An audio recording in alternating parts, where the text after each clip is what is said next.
Okay, hi fifth graders. We're gonna move on to the next step. We're gonna imagine you finished all of your branches, all of your trees are done, and now we're gonna add some details into the snow.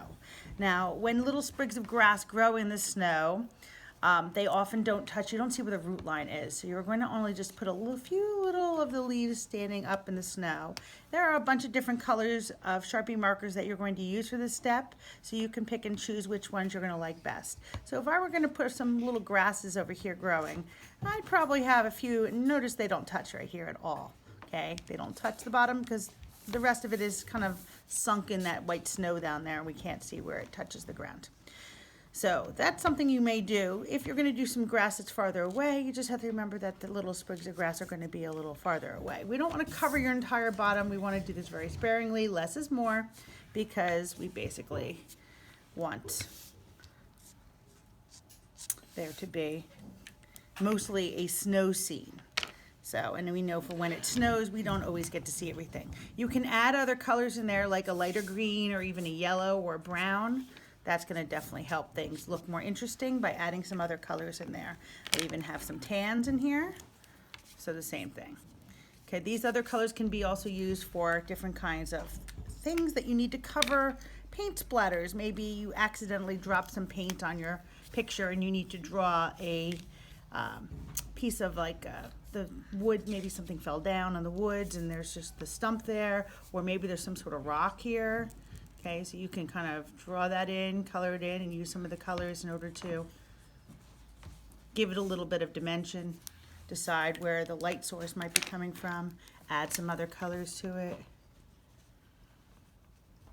Okay, so there's like a little shadow there. Okay, make it look a little more interesting. So you don't have to just have one rock. Obviously, if you want to put rocks in for fun, you can. The next thing I'm going to do is kind of one of my favorite weeds, and it's like a little weed.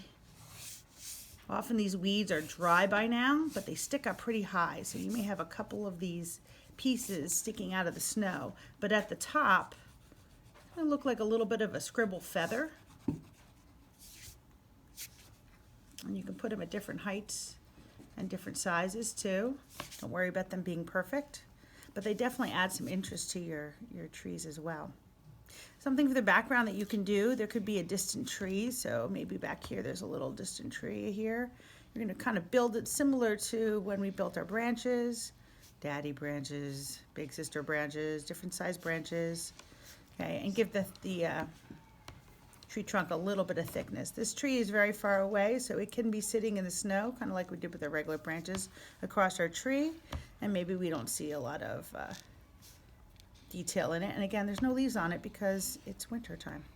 However, some plants in the winter time do get some greenery, and so we will put some greenery off in the distance. Maybe there's some snow that got covered by some paint back here, and this is a great way to hide it. Now sometimes when you put bushes in, you guys do one of these, looks like cloud, okay, but bushes really don't look like that. So we're going to try to build our bushes similar to the mountains in first grade, where they kind of go bumpy line up and bumpy line down. Now in the middle, we're going to kind of set it up with these kind of jagged scribbles.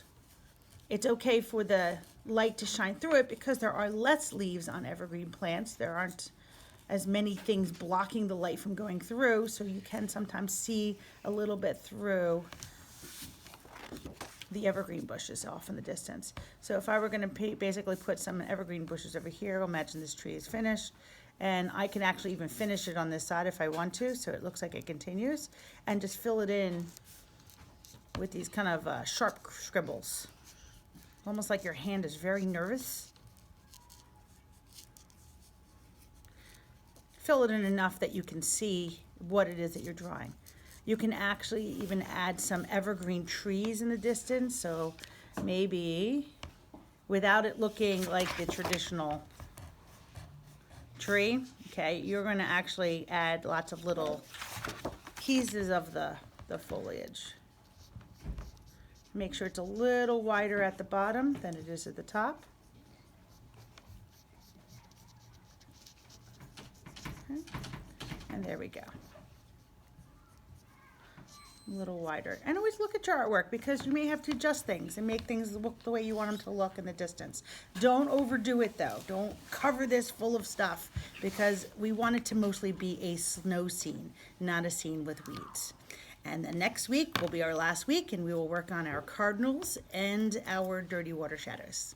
And that's it.